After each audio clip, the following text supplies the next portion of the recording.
Hey everyone, I'm so excited about today's episode, but first want to let you know that this show is made possible by Fortune Builders.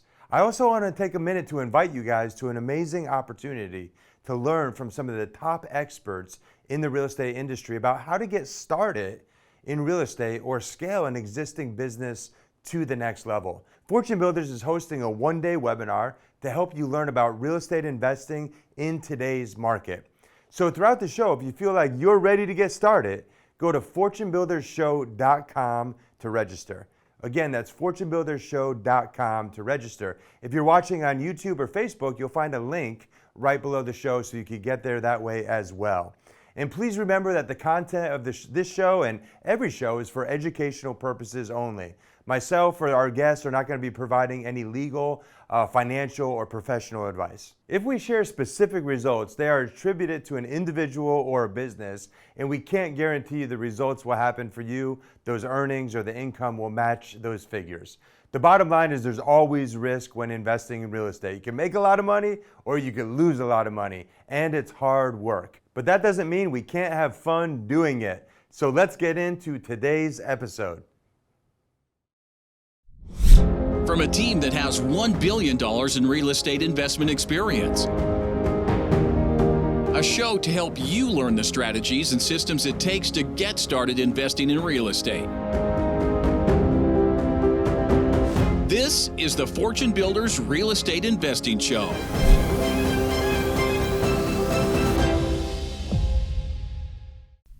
Hello, everyone, and welcome to the Fortune Builders Real Estate Investing Show. If you're looking for Jeff Rukowski, he's not here today, but you got JD Asage, and no flat top like Jeff does. He's got great hair, but you got me today, and I'm excited to be here. We got a great show planned for all of you watching and listening. It's actually a first ever on the Fortune Builders Real Estate Investing Show. We're going to do an in-depth case study of a recent CTHomes property. And I'm not flying solo today. I've got my sidekick, my good friend, my business partner, director of acquisitions, Mr. Daniel Wright, a.k.a. The Right Stuff. Oh, Dan, welcome. Thank you, JD. Lots to talk about. And brother-in-law. And Let's not forget brother-in-law, fellow Del Taco lover. We got a lot we're going to cover today. We may even get into the different hot sauces that Del Taco has to offer, whether it's the Del Scorcho or just if you want to go with the basic red. Very tasty. We could literally talk for 45 minutes about Del Taco, no joke. But we're going to get into a case study that we recently completed at CTHomes that we sold just days ago. Break it down from start to finish. But before we get there, we got to talk about the word of the week. Ladies and gentlemen, viewers, listeners, the word of the week is...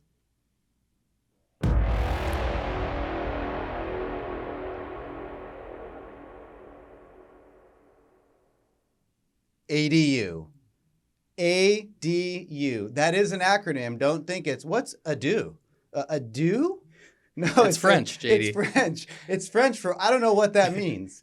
ADU is the word of the week. It is an acronym, an important acronym in the real estate space, especially in recent months and years. We'll talk about what that is. We'll talk about how it relates to the case study we're going to go through. So let's get into it.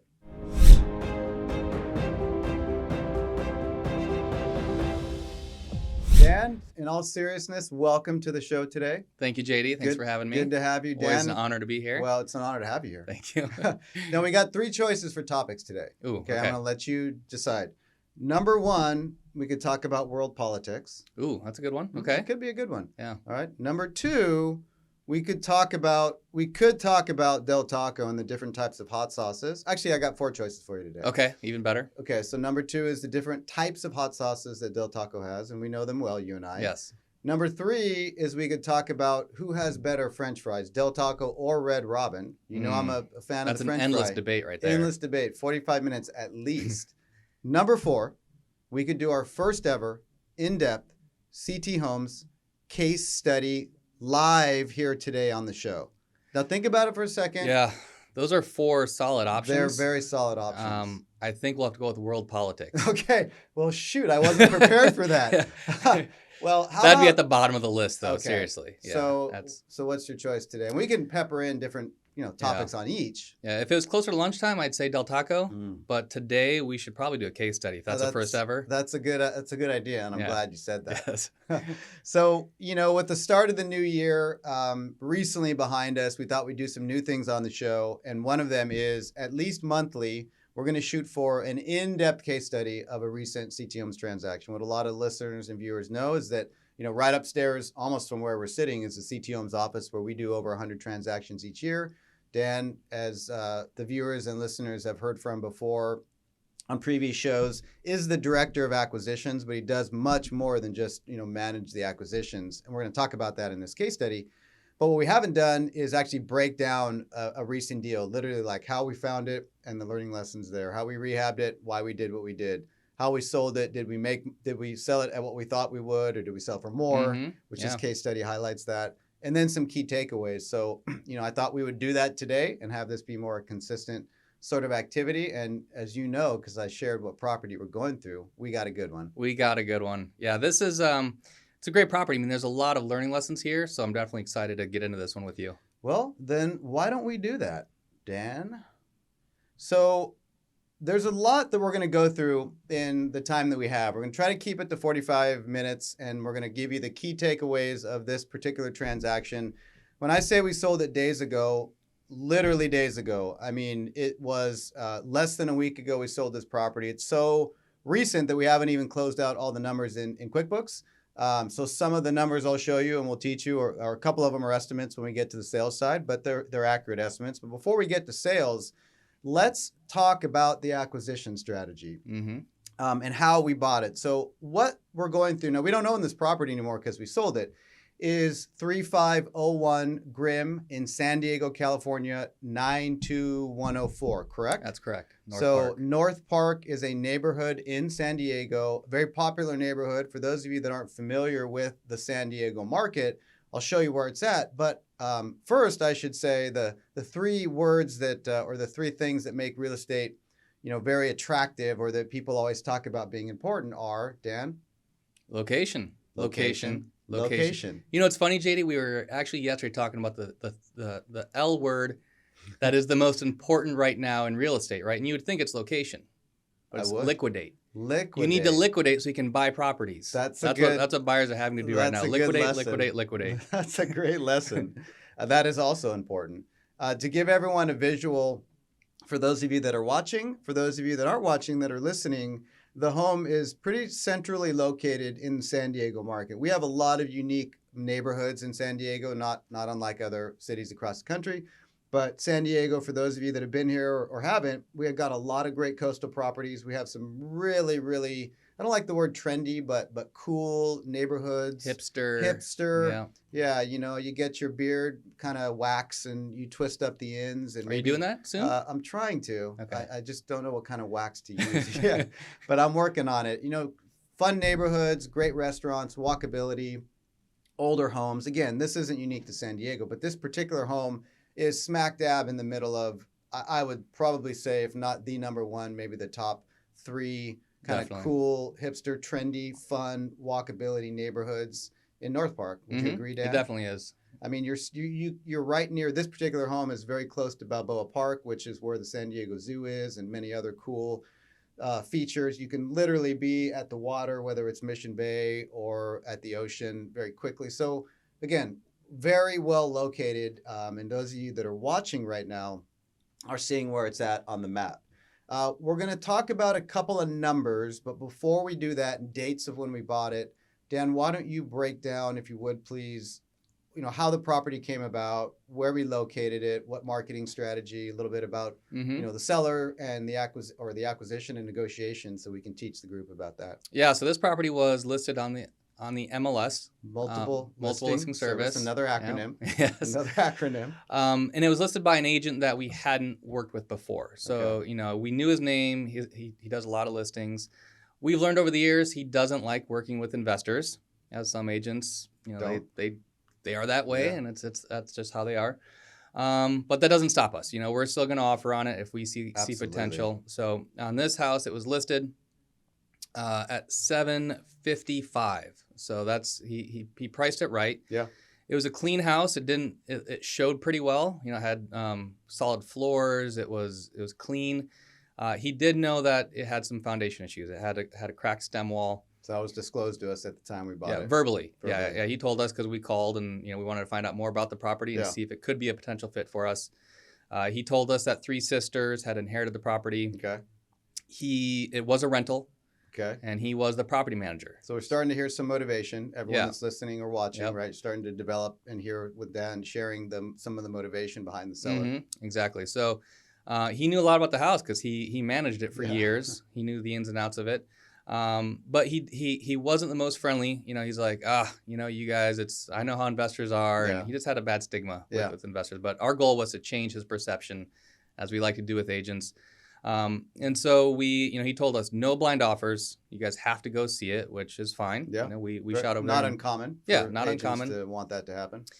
And he was adamant that it's an as-is sale. You will not come back and asking for any reductions, any credits, any price adjustments. It's what you offer is what you're paying. He was absolutely adamant about it. Just black and white. There was no question. There's no games. He's like, this is how it's going to be. We can respect that. For sure. A lot of agents will say that, and some actually, obviously, in his case, mean it. Others understand that may not be the case, but you got to listen not only the words that someone says, but obviously between the words and how they say it to determine how that may go down. And that's why he had a bad taste in his mouth from investors, because other investors would play games, and that's frustrating. So our goal was to make it a nice, easy transaction. So we went we went to the property, we walked it. It was perfect. It's what we expected. He had disclosed to us, and he actually had it in writing in the MLS that the seller says the main sewer line has been replaced with ABS plastic. Okay. That's a good thing to know when you're analyzing a property. It's pretty much the only unknown we didn't know physically about the property. We saw the cracks in the foundation. Yeah. And so we submitted an offer at list price. He said that's a good offer, but it's not going to get it done. Okay. Did he add any color commentary onto it? He did. He said he had higher offers. All right. So in this market, that's no surprise. No surprise at all. He priced it right, $755. Yeah. He said he had end user offers up to $800. Up to $800. Up to $800. Okay, strong. I mean, and those of you that are listening and watching and are currently in the market understand, and probably those of you that aren't have heard, it's extremely competitive out there right now. Mm-hmm. I mean, it's definitely a seller's market. And what Dan's describing is that with this, fixer, basically, it wasn't torn up. We'll look at some pictures soon, but, and I've said it before, so before Dan finishes, I want to drive a point here, and this is a key lesson. I can guarantee everyone watching and listening, if you never write the offer on the property, you won't be able to buy it. I can guarantee you that. So always, no matter what, the condition is or what the seller's saying, or whatever the situation is, you got to get the offer in and follow the guidelines that the sellers or the agent's giving you, right? And this is an example of that. Sometimes we'll write offers before we go in to the home, but that wasn't the case there. So we had to get over there, do all of our analysis, boom, make sure we get the offer in. But when we hear no, or you have higher offers than what we wrote, doesn't mean we're not. Yeah. Doesn't mean we're done with the deal. Yeah, it means we need to have further discussions. To help guide us to where we need to be. Exactly.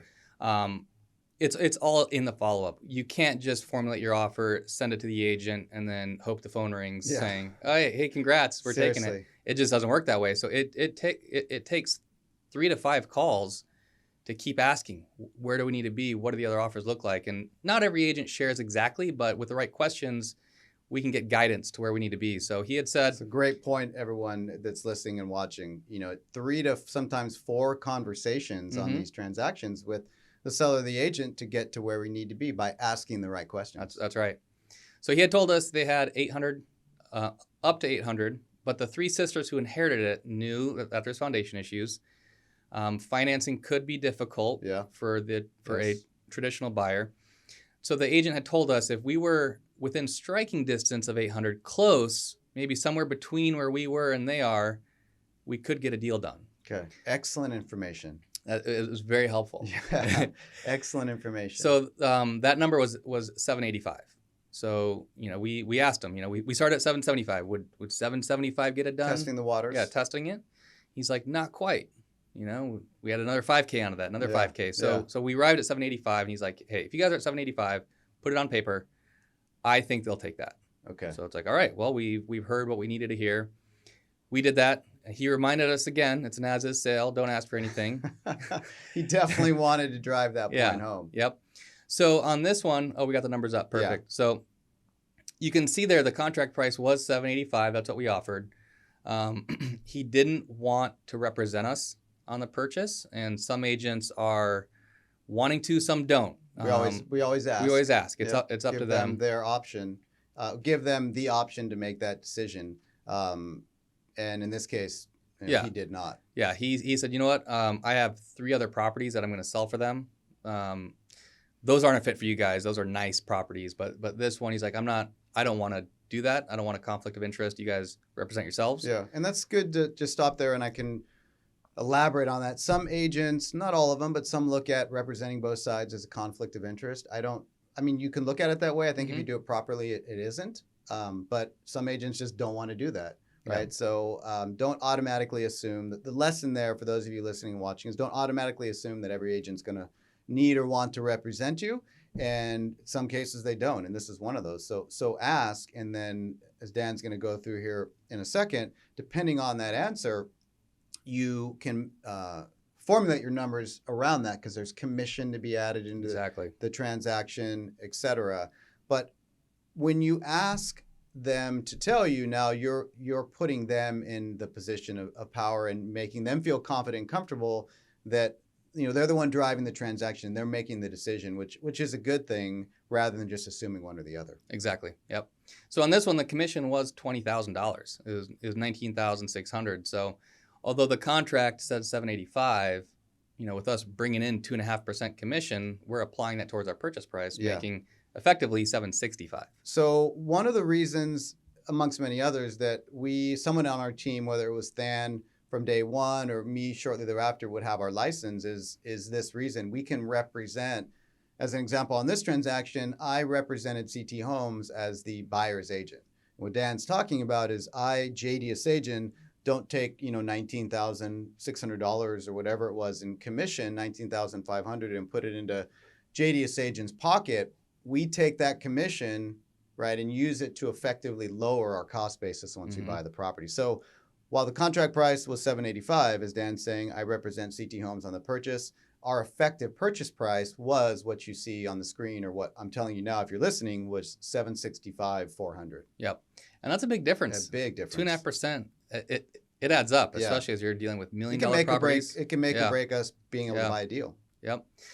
So with some agents, when they do want to represent us, they have a deal with the seller where they'll credit 1% back to the seller. So it's a win-win for both sides. But if it's an outside agent that's hunting for deals for you, that's where it can be more challenging because that agent is taking the commission. That's how they're getting paid. And that's how they're getting paid. Yeah. So there is a benefit to having your license. Big benefit. That's for sure. And I think that's another learning lesson from this case study too, is you don't have to have your license to be a real estate investor, as most of us know, and there's nothing wrong with having your license when you're investing in real estate as long as you disclose. And frankly, if we didn't have, or I didn't represent us as the buyer, we may not have been able to do this deal from the initial analysis. I mean, we would have anyways in this case because it made sense, but there are some deals that are the difference in the profit that we need to have to greenlight the deal is that commission. It is. It really is. And then if you want to talk about a realist for that agent, then that's your whole profit. That's your whole profit. That's a whole other case study topic. We'll bring that in coming months, like one of those types of transactions where the agent wants to triple in the transaction, they're representing the seller, they're representing us as the buyer, and then they want to also list the property when we're done rehabbing it, but that wasn't the case here. Yeah, not on this one. So as far as offer terms and good. Break those down. Yeah, for the acquisition. So we were at $785 on the contract.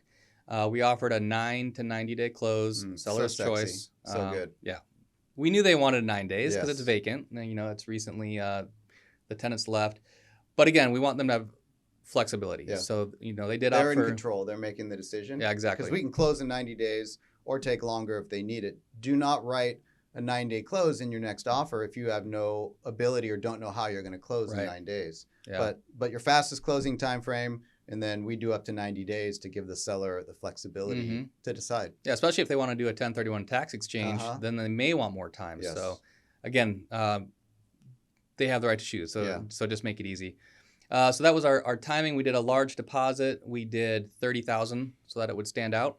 So that's another good lesson with offer terms is if the standard in your market's $500 or 1%, do more than that to have your offer stand out, which is exactly what we did here. We did a $30,000 earnest money deposit, or EMD, for another acronym. And don't fret. We're getting to ADU. Okay, I didn't forget about it. We just haven't gotten to that phase of the case study here. But we have MLS as an acronym. Yep. We already now have EMD, earnest money deposit. We're going to talk about ADU, and I think what you're going to talk about next is ARV, which is the fourth acronym on this show. And we have JD. Oh, well, Let's just add to it. I wish that was an acronym for.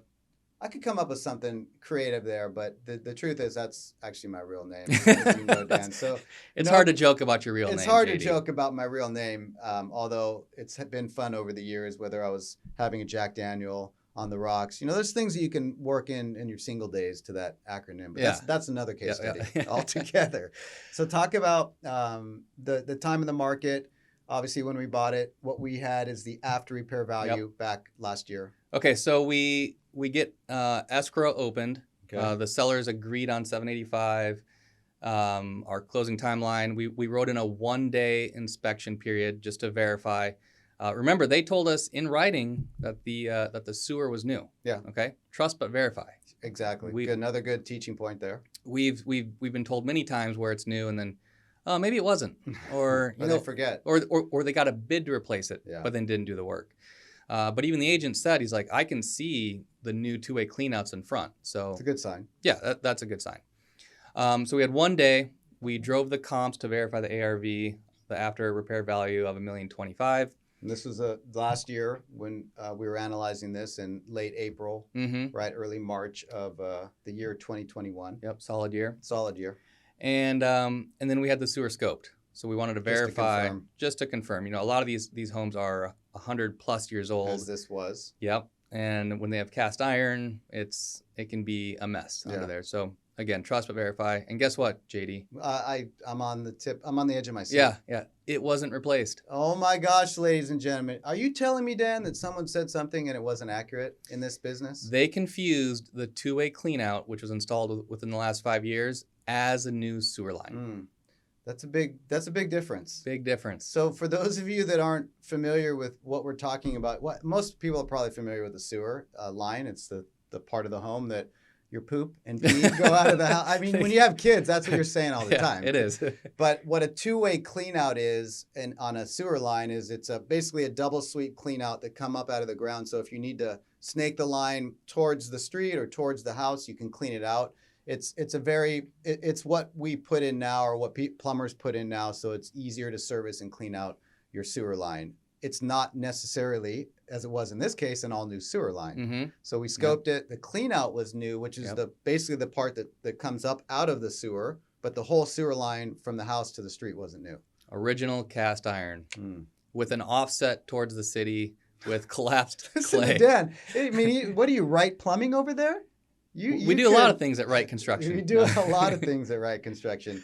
But I don't remember, we were talking about, offsets, clay was the pipe. Yeah, so the old cast iron. Yep. Yeah. So basically, long story short, it was as is, no retrade. Well, we have to have a discussion now. A conversation about that, because it was clearly shared that the sewer line was new, and it obviously was not. Yep. So we had estimated $12,000 to actually go down there and do all that work. That's trench it, replace the pipe, repack it. It's a lot of work. Yeah. They were upset. I'm sure they were. Probably more so at what they share, although they may not say that they shared that it was all new when it really wasn't. Yeah. They're just upset because it's a bad situation to be in. Yeah, exactly. And, we called the agent. We just said, this isn't something you send an email about. Oh, of course you not. have to call the agent. Another good lesson for everyone listening and watching. This is a face-to-face or a phone call conversation, because it's not passing blame. It's just, hey, here's what we were told, but here's what's actually here. So on this one, we asked the agent, how should we proceed? We told them, hey, we scoped the sewer line. Classic isn't- calibrated question, Dan. Yes, thank you. Very classic Yes. calibrated question. And he knew that they were kind of in a tough spot. They're like, all right, yes, that was our interpretation. Okay, now we have evidence that it's not. Yeah. You guys agreed to an as-is sale, and we agreed based on what we knew. What was told to us. What was told to us. Yeah. Yeah. So the sisters that inherited it were wanting to cancel. They had higher offers, remember?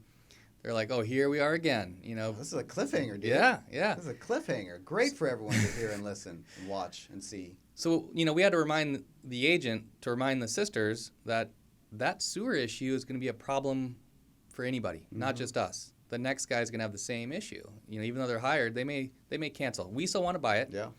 We just need to adjust the price so that we can account for it. So it's still an as-is sale. We're not asking for any repairs. Very fair conversation to have, given the circumstances. Yeah. So we asked for $12K. They said no. The agent said he knows a plumber, and so he'll get a bid. And Perfect. Yeah, absolutely. Looking for new subs all the time. all the time. So we're like, great. He sends over a bid for $3,000. Wow. And we're From like, 12,000 to 3,000, he must have found the holy grail of yeah, we're thinking jackpot. plumbing Yeah. savings. Yeah, we got a new This guy's guy. gonna make us $1 million more this year Yeah. by saving us on plumbing. So we look at the invoice or the proposal, and it was just for material. That's not going to get it done. Yeah. I mean, they expect us to go dig and do Right. all the work. It's like, how's it going to get there? Yeah, how's it going to get there? This So- is good stuff, folks. You can't make this up, but these are the types of case studies that we're bringing to you because they're real life. I mean, this stuff happens clearly. Yeah, and there was another question, Jeff, how is that new line going to get underground? You know, somebody has to do it. Fair question. Another fair question. Another So fair question. basically, we settled on $8,000. You know, Yeah. we're not going to lose the deal over $4,000. Very fair. Everybody was happy at the end of the day. So it turned out to be a 9-day close. They gave us, so it was a $765 with an $8K credit, Okay. and then we purchased it. So there's a lot. I highlighted as many as I could as Dan was sharing the story. But man, if we stop the show right there, you've just learned $1 million nuggets on acquisitions right there. I mean, these are the types of scenarios that come up every day in our industry. Whether you're actively investing right now or you're listening and wanting to get started, we have a lot more training around what Dan and I are talking about. The finding and acquiring real estate property is one of our main classes that we teach. It's almost weekly now, and if you want to get more information about how to find and acquire properties like Dan and I are going through right now, all you have to do is click on the link below the show in the description of what you're watching right now. If you're not watching and just listening to the soothing sounds of Dan and I's voice, all you have to do is go to fortunebuildersshow.com and you can get access to the same great training that I just talked about, that those of you who are watching can click on the link. That class is taught by many times Jeff Rukowski, who you know, of course, is my co-host, and or one of our other top trainers. It's excellent training. These are the types of scenarios, Dan, that put us into transactions when you know how to find them, know how to negotiate them. Man, we haven't even talked about the rehab yet or the sales part of it and what we ended up selling the home for. But that was a tremendous breakdown on the acquisition. Anything else that we Yeah, the one last piece was Michelle from our team, our project manager. Rehab department manager, Michelle. Yep, so she walked it after we did just to verify everything. And she noted, she said, that garage is pretty new. And she's like, since the house is so small, we only have a 948 square foot house. Yeah, so it was a 2-bed, 1 bath. 2-bed, 1 bath, 1.5 bath, basically. There was kind of like a laundry room in the back, but we'll call it a 2-1, 948 square foot main house. Then there is a detached, we're going to look at photos in a second, detached, 2-car garage. What'd you say, 333? It was a little deeper bit, than it was wider, Yeah. and the agent even noted it's going to be hard for a large vehicle to park in there. Yeah, so a little bit smaller than a 2-car, but in between a 1-car and a 2-car. Yeah, let's call it 1.5. Let's call it 1.5. Yeah. I like that. Yeah. So she noted, she's like, that's pretty new. And so she's like, check comps on what a finished garage could be worth. And if we want to finish that space, add $20K to the budget. So she put that back on me, then it's my job to go look at comps and see if that's supported, which I knew it was, and I liked her idea. So finish the space or convert it into an ADU, Ooh, Dan? yes. Would this be a good spot to talk about the word of the week? I think it would. ADU, what Michelle's alluding to in her feedback to Dan and what Dan went to analyze is converting in this case, the garage into livable space, or an ADU, which stands for accessory dwelling unit. Now, I know many of you were literally like sitting on the edge of your seat waiting to hear what ADU stand for, and many of you already knew what it stood for, but what accessory dwelling units are is just either they're existing structures that get converted into living space, as Dan knows, or a structure that you build if the property zoning allows and you have the appropriate setbacks and lot size, where you can add another unit that can be rented out for additional income. Granny flat is another word for them. They've become very popular, very attractive in many marketplaces, and in some cases, permitting for those types of things has gotten or so they say, has gotten streamlined, as they have said in San Diego, but we haven't experienced to be the case. But when you add more living square footage, that typically, Dan, this is a question for you, does what to the value of the home? Increases. Ding, ding, ding, ding, ding. Dan's correct. That was a tough one. That was a tough one. So when you went, so we had the ARV, the after repair value at about $1,025,000, $1,030,000. We had a rehab budget of $120,000 at the time of purchase. I'm going to pull up some photos in a second, actually now, but why don't you talk about what you saw when you went to back to look at comps of what that finished garage could add in terms of value. Mm-hmm. And we had just recently sold a 2-unit on Hamilton, which we knew did very well. Good call. So when I looked at comps, since Michelle said it'd be $20,000 more on the budget, it looked like we would get an additional $80,000 to $100,000 on top of our ARV. And Daddy like what you're throwing down right now. And it would take a few more months, right? We knew it would take permitting, construction. Right, it would take longer. So at the end of the day, we were looking at a 6-figure swing if we go ahead and do this conversion. So 6-figure swing, potentially $100,000 of additional revenue. As Michelle said, it would cost us $20,000. You're looking at photos of the home when we bought it now. These are the before photos, folks. So we've got the possibility of spending $20,000 to make potentially $100,000 more. But obviously, as Dan just mentioned, that means more time. And in our area with permitting and drafting fees and engineering, that time can be significant. And with our estimation and our experiences, every market's not like this. That can add somewhere between 5 to 6 months just in permitting. Mm-hmm. Sometimes that's not additional. Well, that's additional hold time, but it's not even the additional construction time. So that's a decision to make. And some of you are thinking, well, what did they do? And that's good that you're asking, because we're going to talk about that after we look at these photos. But as Dan mentioned at the beginning of the case study, when he was talking about the acquisition, the home, it wasn't terrible, as you're seeing in these photos. I mean, it's dated, but a lot of homes in this neighborhood, this type of home had and still has tremendous charm, and people like that old feel. But the house was livable. It was being rented, so we got a decision to make. Do we spend $140,000, so $20,000 more than our original budget, take twice as long on a good day, Mm-hmm. and make potentially $100,000 more? So that's the decision we had to make here as you're looking at these photos. And we'll talk about the renovation, of course, now, what we did, why we did it. Look at that just dead-on photo of the floor grate where the old heater. That's magnificent. I mean, that's like Ansel Adams type of photography there. That's actually that'd be cool if you frame that and put it like in a man cave or a she shed. I don't know, I just like that picture. So you're getting the idea. Okay, we'll stop at the kitchen. Again, very livable. Ooh, what does that sign say up there? Cafe Violette? Dang, this house it's oozing with character, Yeah. Dan. So what's interesting, after we purchased this house, we had several offers from other agents that were calling us, asking if we'd sell it to their client as is. Yeah, and I got 2 or 3 text messages from other agents, because I represented the buyer, CTHomes, Mm-hmm. asking me if my seller or my buyer would be interested in selling. And I shared with them that, well, I actually am the buyer. I'm the same person. And yes, we'd have interest in that. And then you got reached out to as well by Mm-hmm. agents also? Yeah, yep. Yeah, people were talking about an offer with a 9 in front of it just to let it go. The strong offer that came in just so happened after we demoed it. So then Okay. it wouldn't have qualified for financing. But Wouldn't have made sense. But we knew the interest was there. People were beating on our door for this house. Yeah. And that's also understanding what your market's doing, which we've talked on other shows.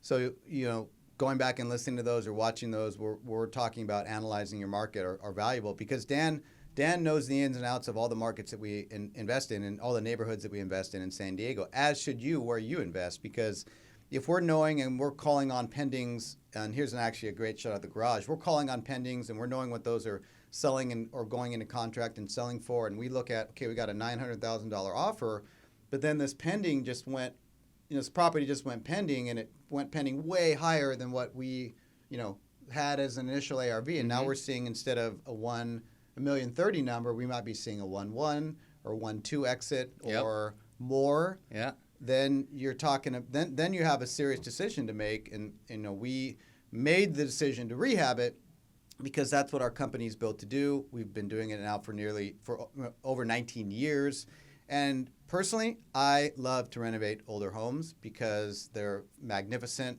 You don't build homes like that anymore, and if you do them right, buyers will literally line up and pay top dollar as they did in this case, and we'll talk about the sale. But this is a good visual of what Michelle said. The garage was newer, and maybe we turn it into living space, and maybe we do something with that, which we did. We did. So and just to note real quick before we go on, it's with the market, if it was a flat or a depreciating market, we wouldn't have gone this route. Knowing how low the inventory is and the market is, it's getting tighter and tighter every day. Yeah. The odds are, all right, if we wait 8 months, we should be able to capture appreciation as well. We weren't banking on it, but the odds were pretty good. Yeah, if we don't need it, but it comes to us when we don't need it, we're happy that it happens. So again, we didn't speculate. Everyone has a feel for what the home looks like. We didn't speculate on if we were going to sell it for more. We made appropriate decisions based off of what we knew of the market at the time. So that was a visual of the before. So now that we've talked about and kind of set the stage for the rehab, you've seen the befores. We'll look at the afters here in a moment. We did decide to do some more work. As Dan knows, those of you that are listening and or watching, we decided to go ahead and rather than permit the garage as an ADU, we decided to take a little less time in the permitting process and a little less money in overall construction and just correct me if I'm wrong, Dan, but just permit a bathroom in the garage. Correct. Yep. So we put plans together. We put a bathroom in the garage. So we took a 948 square foot 2-1 main house, added a bathroom in the garage. It's not all living space, but now we have a 2-2. And then what we decided to do is actually go ahead and finish the garage with the bathroom in there with a little kitchenette. It's not a legal ADU. I want everyone to hear that very clearly because we didn't permit it that way. But we got through permitting faster, adding just the bathroom. And we finished the garage that it could be used as living space, but we clearly disclosed what we did, why that it wasn't an actual permitted accessory dwelling unit, but the bathroom in the garage was. Mm-hmm. And the cool thing is, it's still a garage. We left the garage door on there, so that kind of played into that thought process of, we don't know what our buyer is going to do with it. Maybe that buyer does want a garage and to park his jet skis in there or whatnot. So it's a finished living space and or garage, and so that's why it wasn't permitted as a full-on ADU. And that's a great lesson for everyone to hear, and I'll restate it again, is we made a decision to spend less time and less money doing work in the garage, but leaving it as a dual-purpose space for whoever buys the home. The person that wants to go full swing with the ADU, accessory dwelling unit, can do that. It's set up for it.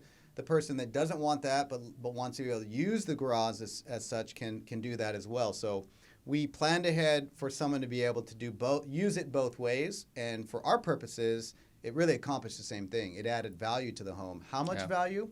You're going to have to stay tuned here in a moment because we're going to talk about that. But the numbers, we actually did spend the extra $20,000 to finish the garage, add the bathroom. If we had done, it took us another 4 months on the hold time with regards to actually the construction time. We had budgeted about 4 months for construction for the home. With the additional permitting and the work that we did in the garage, It doubled that time. Gotta love permits, right? Yeah, yeah. Some of you are saying it takes you that long to get things permitted in California. That's what it takes here. I wish it didn't. If I was the governor of our state, I would change that, but I'm not. I'm not planning on being. But knowing your permitting timelines also is an important thing to know, because that will help make some of the decisions on your next renovation, et cetera, because you may be longer than what we have here, and there's no way you're going to take that long, or it may be a lot shorter, and it's a no-brainer. Mm-hmm. And this one, we actually permitted the half bath as well. So the main house being a 2-1, you have to walk through the house and envision yourself living there, because this house had a Jack and Jill bathroom. Yeah. It's like, man, if I have guests come over, they have to go through one of the bedrooms. That's kind of weird. Yeah. So, picture yourself living there, because that's an easy mistake not to fix. Yeah. And so with that, we had the space, and we added a half bath in the laundry room. So we adjusted the scope of work, and we're going to look at some after photos here in a second.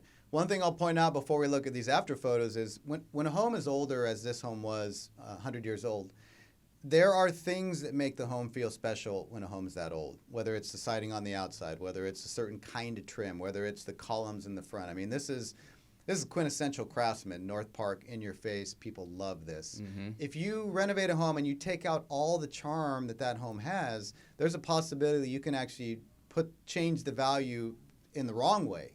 So that's an important lesson, very important lesson here in this case study, because we did not do that. In fact, we didn't even change the siding. It was recently painted. We didn't even paint the exterior of the home. Now, I will say, if you walked around the property with me, you would see that the siding was not, it needed a little love, mm-hmm. meaning it was not brand new because we didn't change it, but it was very functional. It's very period to the house, and also that's what people want to see in homes in this neighborhood. Adds more character. It adds character. Yeah. Same with the windows. It's like those are the old windows, the leaded windows. Yep. You can see the waves in it. The last thing you want to see is vinyl retrofit in an old home like this. That ruins it. So we adjusted the scope, and as Dan said, we were able to make a few decisions on keeping some things. Windows, mm-hmm. which is always a big cost, and the exterior siding of the home. But we didn't sacrifice the quality of the finished work or the quality of the finished home, but we were able to repurpose the garage in the ways that we said. And, this is now leading into the sales part of it, how you obviously renovate, how you photograph the home. I mean, dude, you guys that are watching, those of you that aren't watching should be watching this, because if you're not seeing these photos, you're missing out on some of the key takeaways. You're going to want to go back and watch this one, because this home is beautiful, and it's something that you can take and duplicate in your marketplace from the standpoint of the learning lessons. Photographing it at night, we do Twilight Photos, mm-hmm. right? Which is kind of as the sun's going down. They take the pictures of the home before the sun goes down, then the sun goes down, and they light the house, and you've got a complete. I mean, come on, look at that picture, huh? If that's not the American dream, I don't know what is. Look at how that light is hanging right below the numbers. It's literally, what would you call it? It's glistening? Not glistening. It's glistening is what you see when you watch Top Gun, because every scene in Top Gun, it's a great movie. Yeah. But if you watch it again, and I said this on a recent show, every scene in Top Gun, all the actors are literally glistening. There's like kind of true. Now that you misty, say that, yeah, there's like a little haze, like a bright haze. Yeah, and everyone's kind of like sexily sweating a little bit. It's San Diego. It gets hot, JD. It does sometimes. But this is an example of, the siding was a little bit rough. And, I'll be the first to say we could have done a little better job of cleaning up that area right there. But the reality is, remember, we didn't paint the home.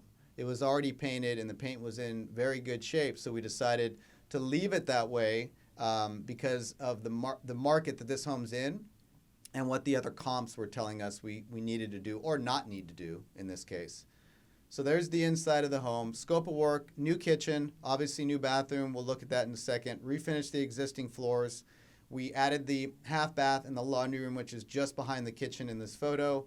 We added a bathroom and a kitchenette into the garage that we'll look at. We kept the fireplace. The built-ins. The built-ins, because that's so important in these older homes and these craftsmen's. Obviously, this is a staged photo, and we'll talk about the listing here in a second. Beautiful home. Look at that light fixture over the dining room. Very appropriate for this style of home. I mean, I just want to sit down and eat dinner with my family right there, Dan. What's for dinner? That's a good question. I would say lamb. Lamb Is on the menu usually at my house. Riblets or lamb chops, pilaf, rice pilaf. Gotta I have am the Armenian. pilaf. Gotta have the pilaf. Light, bright cabinet. Dan, you can jump in on anything you see, of course, as I roll through these pictures. But we'll get to the garage. Two bedrooms inside. There's your Jack and Jill bathroom, which, again, not uncommon for a home like this in this size in this neighborhood. Would you call this a dual master, JD? That's another way to. That's a great description. A dual master. A dual master. Otherwise known as Jack and Jill. Dan, you know, we've seen Jack and Jill closets where two bedrooms share a closet and there's a doorway through them. Yeah. You had that at your house. Didn't you have one of those? I did have one. Before you renovated it? Yep. Yeah, over at Carson. I remember going through the closet at your house. It's fun if you have kids. You know, kids love the it's like a hiding closet. space. Yeah. Here's the main bath in the house, the dual master bath. See how I switched that on us? Not the Jack and Jill, but the dual master. Okay, so everyone's getting the understanding there and the vibe. Here's that half bath in the back laundry area. There's the spot for the stackable washer and dryer. Now, we're in the garage, ladies and gentlemen. I showed you a moment ago, Dan and I showed you the picture of the a newer constructed garage. Here's what we did. We put a kitchenette, basically a full kitchen in there, but still left room where this picture is taken to be able to park in there if someone wants to. Now, we didn't stage it that way, but the door's there. Someone can clearly do that if they want. There's the door. You can see it right there.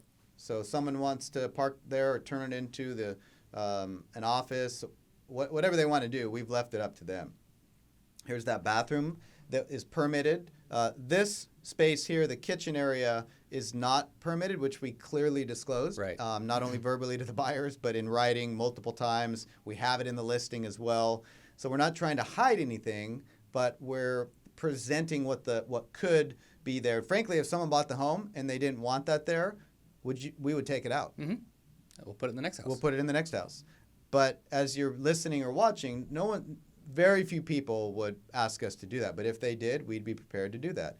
But there's a sense of what we did in the garage. Beautiful renovation, awesome scope of work. The fixtures throughout the home match the house. We kept things that we could keep to be able to keep the integrity of the home. So a great example of a quintessential North Park craftsman renovation. Anything else before we move on to sales, Dan? Yeah. Whenever looking at deals, we have to look outside the box. Like, all right, we have flips and then we have value adds. So it's always good to look at the value add. This is a classic example of a value add. We didn't have to build a whole new structure. The structure was there. We knew that area of North Park has tremendous walkability. So the person who buys this may not even own a car, quite frankly. Yeah, you're right. So the fact that we can add so much living space to a small property is just a phenomenal value add. Tremendous. And it didn't cost us that much more to do it. Yeah. Okay, so now on to the last piece here, sales, and then we'll share some key takeaways before we wrap up today's show. Selling a home is a lot of things. I mean, first off, you have to get people to know about the home, and that's marketing, right? Social media, online. The MLS is a must.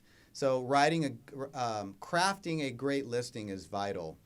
Creating emotion, urgency, how you write the description, the photos that you use, how you take them, the order of the photos, all these things. There's nothing neutral in a listing. When you list it. What day of the week. I'm very particular. You sure are. As my team knows, I love listing homes on a Tuesday or a Wednesday. We've tested and measured, and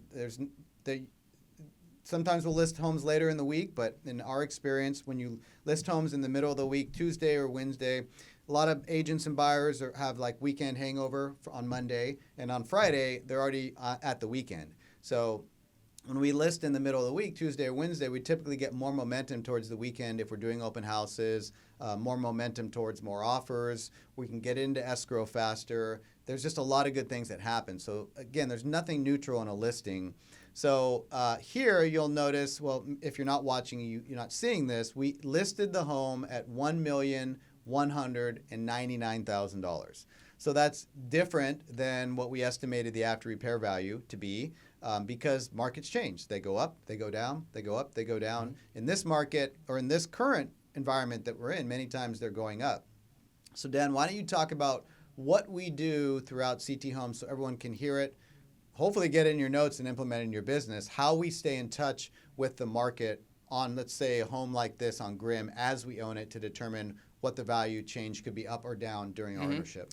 Yeah, so what I do after we buy it, I go back in the MLS and I create an auto comping filter. So it's similar to how where agents are working with buyers and they set up a search that'll feed the buyer properties to look at. Yeah. It's similar to that, but it's comping for this property. So I set up a search of what are the comparables, and for this one I did two of them. I did single family and 2-unit. And I wanted to see both. So throughout the entire process from, actually as soon as we open escrow, I create it so that we can see what happens during escrow. And the whole time, whenever there's a new comp in the neighborhood, we get notified. And then we can see, wow, values are creeping up. And then, we can confirm, if we haven't started the rehab, we could change our scope of work if we wanted to. But throughout the whole process, we're watching the comps change so that when we go to list it, we're not surprised what the new value is. So Absolutely. We're prepared for it. For this one, prior to listing it, I went ahead and called. So I had the comps, and there were some pending comps in there. We don't know where the pendings are going to close at or what price they accepted. This is a good lesson for everyone to hear. So there was 3 good pendings that just went pending. And they were right around 1.2, some were 1.5, the list price, but they all sold quickly. And so, we know that's going to be pretty strong. That's so they probably got an offer above, definitely at and likely above what they were listed at. So I called. So this is a phone call. Again, this is not an email where you email them like, hey, what price are you in escrow at? Call the listing agent on their pending sale and to find out what it potentially selling for. Yeah. So this is a money question. This is not only big time gathering information for our property. As an investor, it gives me another reason to talk to an agent to see if they have a fixer we can purchase. Fixers. So it's a dual purpose call. So I'll call the agent. The first one I called, they were listed at like 1.3. I called him. I said, hey, we have one coming up on Grimm. Yours is a great comp. And he said, we're in escrow at 1.6. Holy cow. And I was like, bingo. Yeah, I'm like, I want to make sure I heard this correctly. Is that American dollars? 1.6. And is that American dollars? He's like, it's crazy. And they were $150,000 higher than the next offer. So it's good to not just find out price, but what was your overall activity? How many offers did you have? Was one guy way higher and everybody else was down here, or was everybody higher? Gathering information. That house was a little bit better location and a little bit bigger, so that's why 1.6 was justified. There's another one that I called that was very similar. The primary house was a 3.2. We're at 2.1.5. So and so it's superior property. Superior, that's the other comp. And he said he was pending at 1.5, had 6 offers. They actually had a higher cash offer that they didn't take. Or no, I'm sorry, they took a cash offer. They had a higher financed offer that they didn't take. Yeah. And I told them about ours. So it's a win-win call. So not only am I calling for information to get from them, I'm asking them if they have a fixer, but I'm also offering them an opportunity. If they have leftover buyers, they could bring them over to our property. And so that's why they're more willing to share information. So we're offering something first, as opposed to, while we're asking for something, an ability to buy another property they have coming up, bring their buyers over to our new listing. Oh, hey, by the way, what are you pending at? Exactly. And that's kind of the last thing I ask. I always call and say why I'm calling. Like, hey, we have one on Grimm coming up. We just finished it. It's renovated. I'm pulling comps now to confirm values. It looks like the market's pretty crazy. It's hard to nail down a list price. How did your strategy work? And then they just start talking. So, if those of you that are listening or watching understand that we're feeling pretty good about the value of our home at this point, because we had estimated $1,030,000 ARV after repair value. Not to be confused with MLS, Multiple Listing Service, or ADU, Accessory Dwelling Unit, or JD, which just stands for JD. But we're feeling very good about our ARV, meaning the value of our home now is clearly worth more than when we bought it. Now, that's partly because of what we did to the home, but it's also because of what the market is doing. So Dan's gathering intel that tells us that helps define, it'll help you define what you should bring your property to the market for and what you can expect to sell it for. So that is, with that information, why we listed the home at the number that we did, $1,199,000. Now, we also felt that we would sell higher than that, but we had this range and the conversation of what we thought we'd sell it for, from 1.2 to 1.4 is kind of what we had thought, right? The home could originally, sell for. yeah. Until talking to the pendings, then it was all right. This is going to be between 1.4 and maybe 1.5. But from the previous listings we've had, we've learned, or you've learned, because you're taking the calls, it's better to price it a little bit lower to get the interest. Because a lot of people aren't even up there. to speed with what the market is doing in real time. No. So it's almost, it can be in some cases a disadvantage to list the home at what it's worth, because it might scare some people off from even getting there to see the home, to how good it is. So there's pricing strategy depending on what your market's doing. In a fast appreciating market like a lot of us are experiencing now, you don't want to be super low, but you want to be low enough to where if they're going to go out and look at houses, they're going to look at yours. They're definitely going to look at yours. They're not going to leave it to the end because it's out of their price range. They're going to fall in love with it. And then if the agent's knowledgeable of the marketplace, then they're going to educate them on what the market's doing and what they may need to come in at. It also helps get more than one offer potentially, which it did here, and put us in a position to find the perfect buyer, which is really the goal of any sale is the perfect buyer. And so sales is about momentum, how quickly you get it done, of course. But once you're done, again, when do you list it? How do you do the open house? How do you create the marketing plan? How do you counter offers if you're getting offers? How do you discuss and communicate with the agents that are bringing, that are scheduling showings? The urgency that you create, and emotion at the end of the day. And so one of the things, and I'll share here that we do is, and you should do as well, is craft a description that creates emotion in your property, not newly finished garage, newly painted house, newly renovated kitchen. That is not emotion. That's redundancy because they're seeing it in the photos. Ladies and gentlemen, this is emotion. Charming North Park craftsman. No, wait, hold on. Charming North Park craftsman. Don't miss the opportunity to own this beautiful upgraded craftsman with passive income opportunity. This 2-on-1 property is modernized with custom finishes while maintaining the original style and craftsmanship that this historical area is known for. These homes are highly rentable as each home has a separate entrance, low maintenance landscaping, and are located a short distance to restaurants, brewery, shops, Balboa Park, downtown San Diego, airport, and easy freeway access. Come explore all that this property has to offer. Good description. Hold on. Damn, that's good stuff. That's poetry in motion, folks. We're joking a little bit, but we're actually not, because these are the kinds of things that when someone's reading the description, they're looking at the photos of your next renovated home, they cannot wait to get to the home. And then when they get to the home, they feel like they've been in the home because they've read a description of you walking them through the home. They've seen the photos.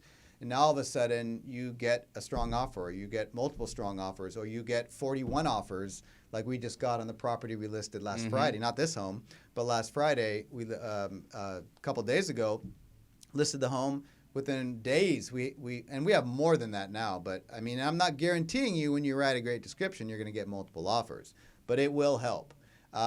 The other thing, so we got 3 offers on the property. Now, we would have gotten more, but the offer that we ended up going with and negotiating, we counted all the offers, but the offer that we ended up accepting was with a real estate agent that I had known from a previous transaction because him and his clients wrote on that. It was also a 2-unit property, and they wrote a super strong offer, but they got beat out by another super stronger offer.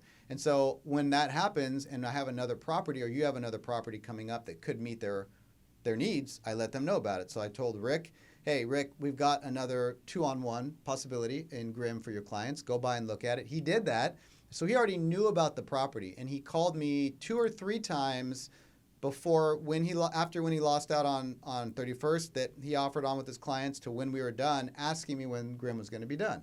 And I told him, I gave him the details. As soon as it was done, he went over there, and pretty much as soon as we listed it, he wrote a very strong offer in the high 1.3 range, right around 1. It was in the high 1.3 range, and I asked him if he wanted to take it off the market price, and we discussed that. He said yes, and we ultimately ended up accepting an offer and going into contract at $1,415,000.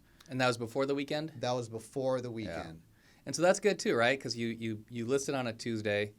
Buyers are motivated to get it into escrow because the last thing they want is for that to hit the weekend and open houses. So I create urgency. Yeah, it's a good deadline. Urgency. It's a good deadline, whether imaginary or not. Right.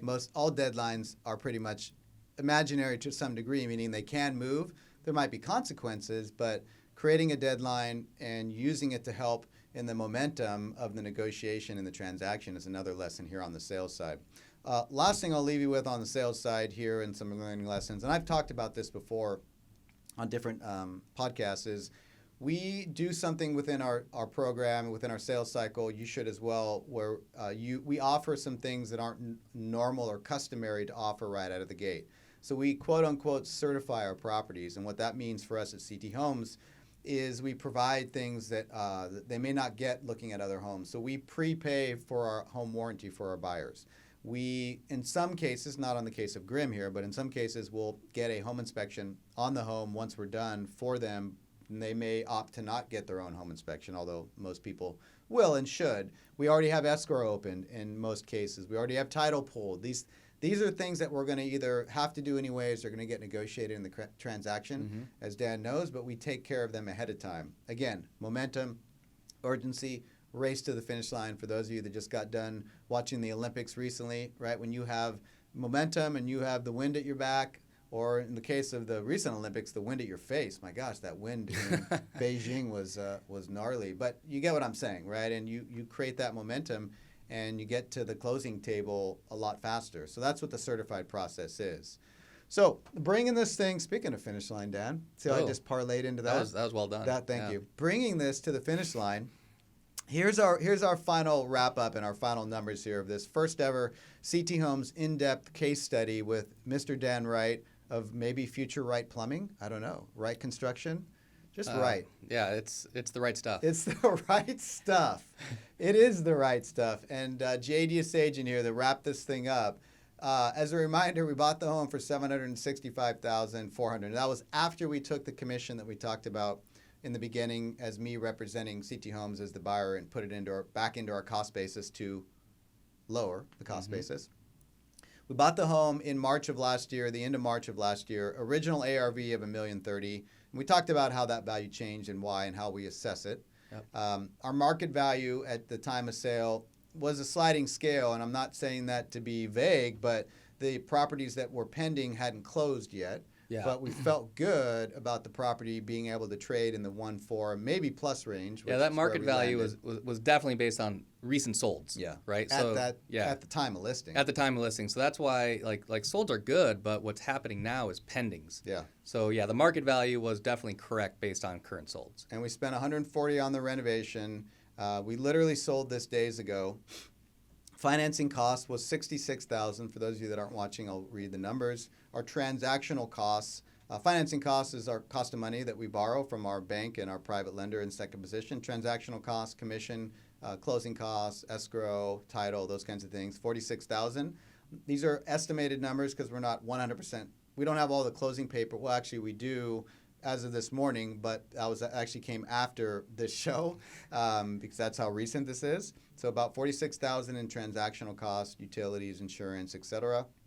We sold the home at $1,415,000 American dollars, and we sold the home on February 18th of 2022, the year 2022. The estimated profit on this case study that you're learning from and have multiple nuggets to apply to your business. This is estimated because we haven't closed everything out yet. Is $375,000. It's not a bad profit. Not a bad day at the office, ladies and gentlemen. Now, this whole case study is not unique to San Diego. It's not unique to CTHomes. It's not unique to the right stuff or JD Asajian. There's learning lessons. There's reasons why this happens. You can get more training about how to find properties like this on the weekly webinars that we do. It's doable in your marketplace. Is it going to be $375,000? I don't know. It might be $75,000. It might be $30,000. It might be $600,000.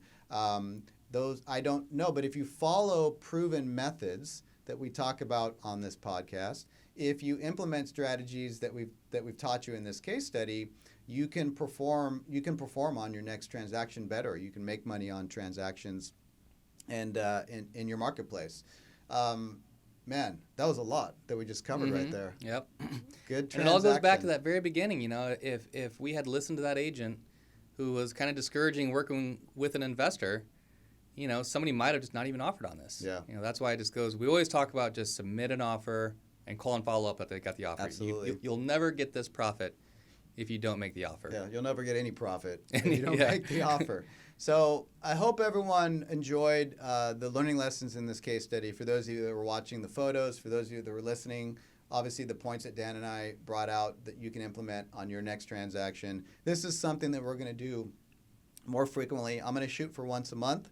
If you like that idea, give us some love in the comments. Tell us what you might want, what type of case study you might want to learn more about in terms of, you know, residential or small multifamily transaction. We'll definitely try to oblige those requests.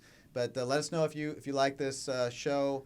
Dan, thank you for joining me. Thank you for having me. Yeah, you're welcome. Great job today. Thank you. Same to you. Thank you. Appreciate everyone tuning in, listening, or watching. We really love doing this, and we really love having you a part of this activity. Excited for everyone to implement what we've learned on this show, and excited to see you on the next podcast. So take care, everyone.